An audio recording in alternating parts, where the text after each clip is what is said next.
अगर आप नए साल की रात इस कहानी को सुन रहे हैं तो एक बार पीछे मुड़कर देख लीजिए, क्योंकि कुछ जगह ऐसी होती हैं जहां साल बदलता है लेकिन जो मरा होता है वो लौट आता है। ये कहानी है एक गांव की, जहां नए साल की पार्टी एक रिवाज थी और हर रिवाज के पीछे एक लाश छुपी होती थी।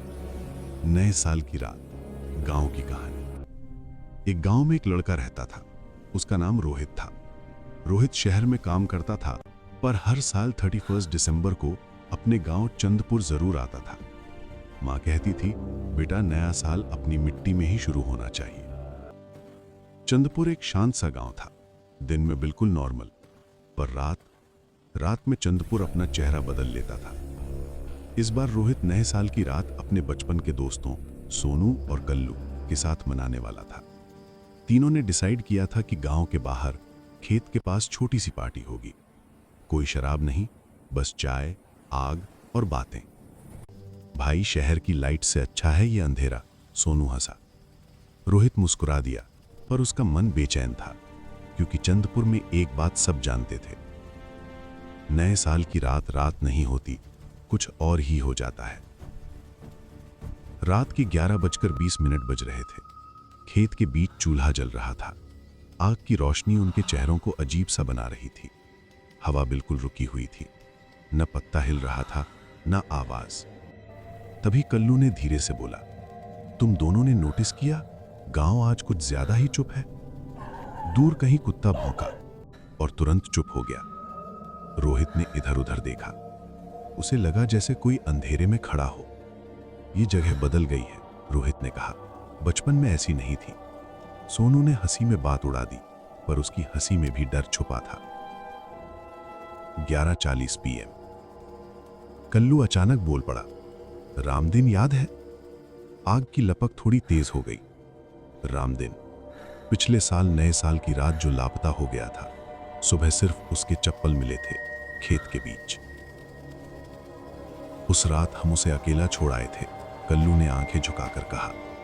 रोहित का दिल जोर से धड़का। उस वक्त हम डर गए थे। तभी रोहित ने जमीन पर कुछ देखा, पैरों के निशान, 3 सीधे और एक ऐसा जैसे कोई घिसटते हुए चल रहा हो। हम 3 हैं तो ये चौथा कौन है? रोहित ने धीरे से कहा। 11:59 PM। मंदिर की घंटी बज उठी, एक बार, फिर दूसरी बार। इस वक्त मंदिर बंद होता है। सोनू कांप गया। अचानक हवा चल पड़ी, चूल्हे की आग झटके से बुझ गई। अंधेरे में रोहित ने देखा, खेत के दूसरे किनारे एक आदमी खड़ा था। उसका चेहरा दिख नहीं रहा था, बस आंखें चमक रही थीं। कौन है? कल्लू ने चिल्लाया। आदमी धीरे धीरे पीछे हटा और अंधेरे में घुल गया। 11:59 PM। भाई, सोनू कहां गया? कल्लू की आवाज कांप रही थी। रोहित ने घूमकर देखा, सोनू वहां नहीं था। सोनू, रोहित चिल्लाया। जवाब में सिर्फ खेत के बीच से आने वाली हल्की सी हंसने की आवाज। अगले ही पल सोनू उनके सामने खड़ा था, पर उसकी आंखें खाली थीं। उसका चेहरा बिल्कुल सफेद। नया साल आ गया, सोनू ने अजीब आवाज में कहा। क्लॉक ने 12 बजाए और सोनू सीधा जमीन पर गिर पड़ा, बिना सांस के। कल्लू चीख उठा, ये रामदिन है। तभी जमीन से घिसड़ने की आवाज आई। अंधेरे में से रामदिन निकला, गर्दन टेढ़ी, चेहरा सड़ चुका।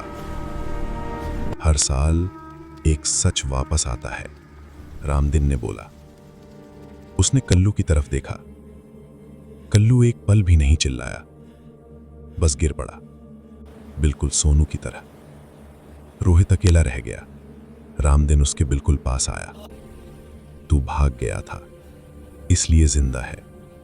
रोहित का शरीर सुन्न पड़ चुका था। पर याद रख, रामदिन ने कहा, चंदपुर हर गिनती पूरी करता है। अंधेरा फैल गया। सुबह खेत में 2 लाशें मिली। रोहित कभी गांव वापस नहीं आया, और आज भी चंदपुर में लोग कहते हैं, नया साल यहां कैलेंडर से नहीं, लाशों से शुरू होता है। इसलिए यहां 31 दिसंबर की रात कोई पार्टी नहीं करता।